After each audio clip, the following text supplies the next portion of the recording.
I got so much motherfucking design on right now. Break it down, bring it back, make it clap. I got 3 old thoughts, new guap, where that thing, bitches on my line. Bismillahirrahmanirrahim. Assalamualaikum warahmatullahi wabarakatuh. Alhamdulillahi rabbil alamin. Wabihi nasta'in ala umurid dunya waddin. Wassalatu wassalamu ala rasulillah wa ala alihi wa sahbihi ajma'in, amma ba'du. Segala puji bagi Allah subhanahu wa ta'ala yang telah melimpahkan rahmat dan keberkahan kepada kita semua. Bagaimana kabarnya hari ini anak-anak? Alhamdulillah, semoga selalu dalam keadaan sehat walafiat dan siap menuntut ilmu hari ini.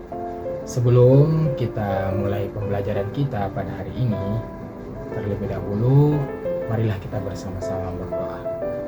Doa dimulai. Anak-anakku sekalian, sebelum Bapak masuk ke materi, coba kalian perhatikan pakaian yang kalian kenakan hari ini. Mengapa kita harus memakai seragam ke sekolah?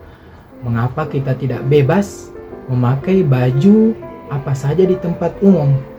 Nah, hari ini kita akan mengkaji sesuatu yang sangat dekat dengan kehidupan kita sehari-hari, namun memiliki nilai ibadah yang luar biasa tinggi di hadapan Allah Subhanahu wa Ta'ala.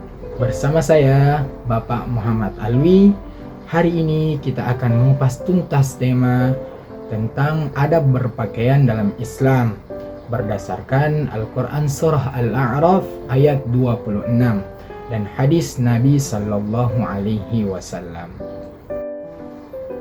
Mari kita masuk ke pembahasan yang pertama, yaitu hakikat berpakaian dalam Islam. Anak-anakku, jadi di dalam Islam, pakaian itu bukan sekedar urusan fashion, mode, tren, atau sekedar melindungi tubuh kita dari panas dan hujan. Lebih dari itu, pakaian adalah bentuk perwujudan ketaatan dan ibadah kita kepada Allah Subhanahu wa Ta'ala.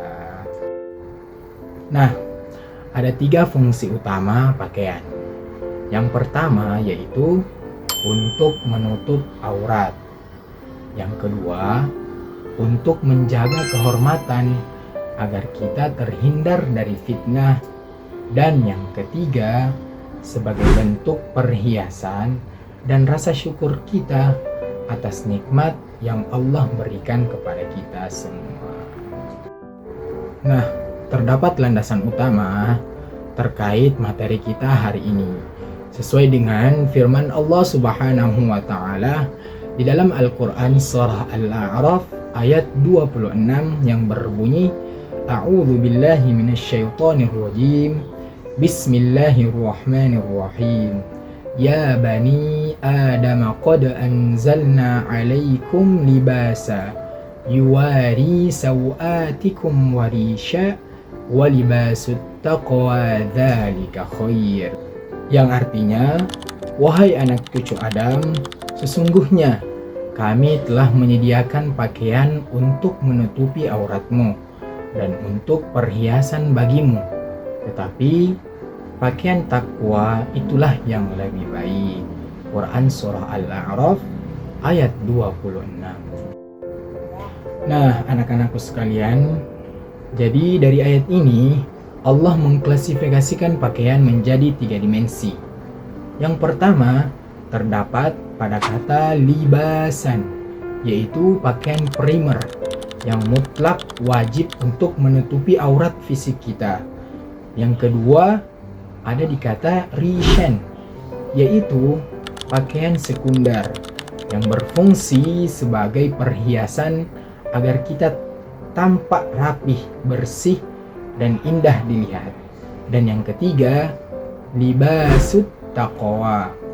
Ini yang paling penting. Pakaian takwa yaitu rasa malu kepada Allah Subhanahu wa Ta'ala, ketakutan untuk bermaksiat, dan amal soleh yang menghiasi batin kita.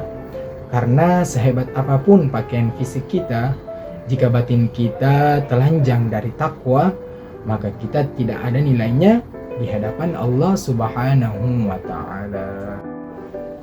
Nah, anak-anakku, mungkin ada yang bertanya, Pak, apakah Islam melarang kita untuk memakai baju yang bagus? Pertanyaan yang bagus.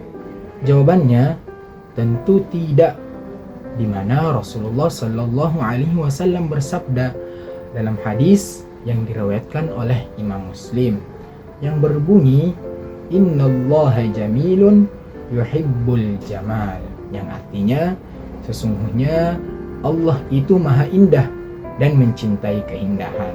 Jadi Islam sangat mendukung kita tampil bersih dan rapi, asalkan satu hal, tidak boleh sombong dan tidak merendahkan orang lain. Lalu bagaimana kriteria pakaian yang benar menurut syariat? Jadi anak-anakku mohon dicatat baik-baik ya. Adapun kriteria berpakaian yang sesuai dengan syariat, yaitu yang pertama, batasan aurat. Jadi untuk laki-laki wajib menutupi antara pusar hingga lutut. Sedangkan untuk perempuan wajib menutupi seluruh tubuhnya kecuali wajah dan kedua telapak tangannya.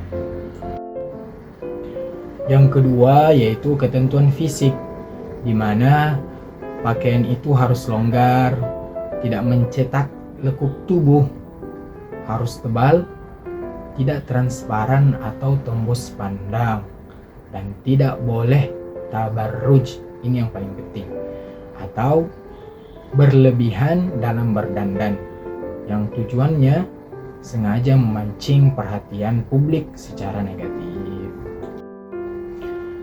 Namun selain itu, Islam juga sangat menjaga fitrah manusia, di mana Rasulullah Shallallahu Alaihi Wasallam melaknat kaum laki-laki yang berpakaian menyerupai wanita dan wanita yang menyerupai laki-laki. Ini disebut larangan tasyabbuh. Dan khusus untuk anak-anakku yang laki-laki, ingat ya, ada dua material duniawi yang diharamkan mutlak untuk kalian pakai, yaitu yang pertama kain sutrah murni dan yang kedua perhiasan emas. Dua hal ini dihalalkan untuk wanita, tetapi diharamkan untuk bagi kaum laki-laki. Terakhir anak-anakku, bagaimana adab keseharian kita dalam berpakaian?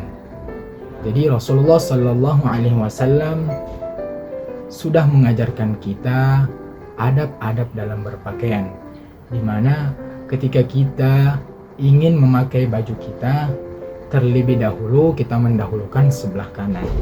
Lalu kemudian ketika kita ingin melepas pakaian kita dari tubuh kita, terlebih dahulu kita mendahulukan sebelah kiri. Serta yang paling penting, jangan lupa untuk selalu berdoa agar pakaian yang kita gunakan selalu dilindungi dari gangguan jin dan syaitan, di mana doa yang diajarkan oleh Rasulullah Sallallahu Alaihi Wasallam, Allahumma inni as'aluka min khairihi wa khairi ma huwa lah, wa a'udzu bika min syarrihi wa syarri ma huwalah.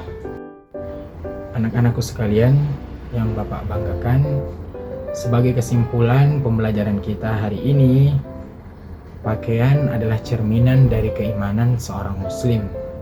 Mari kita jadikan pakaian kita sebagai sarana berdakwah, sarana untuk menunjukkan identitas kita sebagai muslim yang terhormat, rapi, dan taat pada aturan Allah Subhanahu wa Ta'ala. Dan jangan sampai kita mengejar tren dunia namun mengorbankan syariat-syariat yang telah ditentukan di dalam Islam. Untuk tugas di rumah, silakan kalian tuliskan refleksi singkat di buku masing-masing mengenai bagaimana kalian akan menerapkan adab berpakaian ini di dalam kehidupan sehari-hari, baik itu di sekolah maupun di rumah.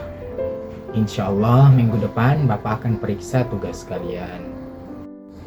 Mari kita tutup pembelajaran kita pada hari ini dengan sama-sama berucap kata Alhamdulillahi Rabbil Alamin dan doa kafaratul majlis. Subhanakallahumma wa bihamdika asyhadu an la ilaha illa anta astaghfiruka wa atubu ilaik.